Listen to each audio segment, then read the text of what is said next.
On April 13th, the streets of Noida's industrial belt filled with smoke. Protesting factory workers clashed with police, hurled stones, and set vehicles ablaze. On the surface, this looked like a standard labor dispute.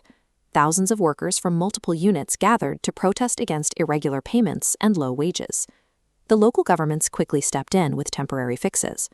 Uttar Pradesh announced an interim wage hike of up to 21%, and nearby Haryana pushed through a 35% revision of their own. But trade unions are still sounding the alarm, and the unrest has not subsided.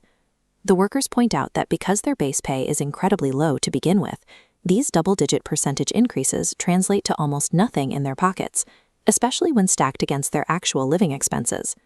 These workers spend their shifts inside heavily regulated, formally registered factories. Yet, outside the factory gates, they lack every legal protection and safety net that defines a formal job. Economists have a word for this: informalization.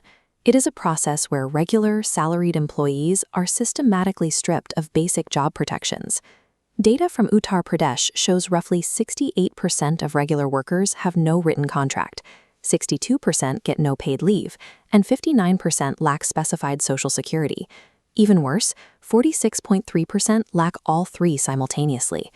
Factories legally use third-party labor contractors, paying middlemen instead of hiring directly. This structural shift is deliberate. Over the past decade, contract labor climbed steadily, rising from 35% in 2014 to 42% by 2024. This intermediary system effectively turns human labor into a disposable commodity. Without a direct relationship to the factory, a worker can be dismissed on a whim with zero legal recourse. The formal factory job is a legal illusion, a structure specifically designed to shield corporations from accountability to the people actually standing on their assembly lines. If you step off the factory floor and look at the surrounding industrial hubs, the reality of this system becomes painfully clear. Those recent wage hikes vanish entirely when they hit the real world, swallowed whole by the skyrocketing cost of living. This chart tracks the Consumer Price Index for industrial workers, which measures inflation specifically for this demographic. It shows that since 2016, prices across key Delhi NCR industrial centers like Gurugram and Ghaziabad have spiked by over 50%.